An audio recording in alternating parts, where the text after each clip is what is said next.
Look, you're the guy that wanted an epic adventure. I'm the guy with only one hover chair. The fourth Rick and Morty season is finally premiered, and with the newest season comes a whole array of novel items from the rich multiverse, including a set of special crystals. The name of the crystals unfortunately can't be said in full, as some of the busybodies of YouTube have deemed the term too macabre for the website, so from here on out they will be called demise crystals. The demise crystals are a central part of the episode, which make reference to previous story arcs in earlier seasons and other animated series, all the while probing the audience with existential themes and questions, which the show has become known for. That's not an integer! Apparently, it doesn't matter. Damn, Morty, you're bad at math, but I'm giving you an A+ in confidence!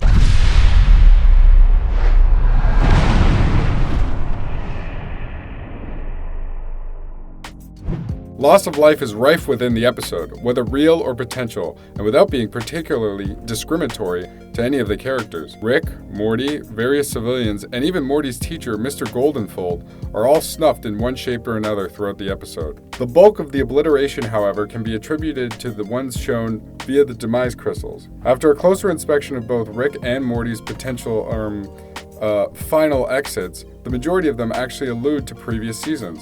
For example, one of Morty's potential executions sees him failing to disarm a neutrino bomb, which he successfully did in the Season 3 episode, Vindicators 3, The Return of World Ender. You should still stay back. Morty, how many of these? Too many, Rick! Too many! Analysis of Rick's potential passings in the demise crystals shows some Easter eggs of fan favorites, which have returned from earlier episodes, such as the return of the giant version of Squanchy, as well as Rick in his Pickle Rick form being eaten by a dog. Morty's obsession with using the demise crystals to achieve his ideal life with his school crush Jessica eventually leads to Morty's full-on rampage against anyone who stands in his way.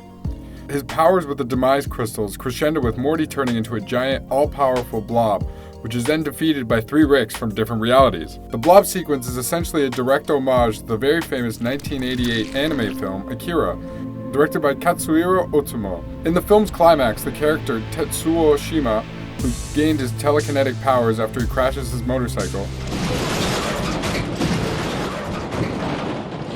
loses control over his powers and turns into an ever-growing blob that destroys everything in its path, which Jerry references, although incorrectly, near the end of the episode, saying sarcastically, "Oh, real nice, Rick, turning our son into an Akita?" He turned himself into Akira. Oh, I'll eat it. And later on, him complaining, I don't want to see any more anime stuff happening to my son, Buster. Additionally, the blob scene in the episode also appears to pay homage to the Spider-Man universe as well. The substance which Morty's blob is comprised of, which later attaches itself to hologram Rick as well, is named ferrofluid in the episode. Looks and acts eerily similar to the symbiote Alien in the Spider-Man universe, which is ultimately responsible for the villains Venom and Carnage. Besides the multiple Easter egg references in the Crystal's view of the future, some of Morty's plentiful amounts of untimely demises are simply just too funny to miss. For example, when peering through the many potential futures for Morty, there are a handful of hilarious situations which he has gotten himself into.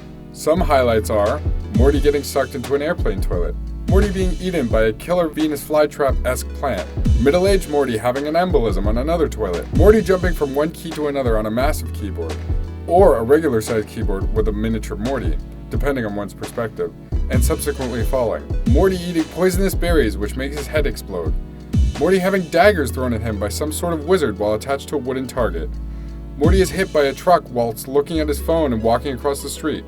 While reaching for a book on the top shelf, Morty slips and falls. And finally, Morty choking on spaghetti and meatballs in presumably some sort of alien Italian fusion restaurant.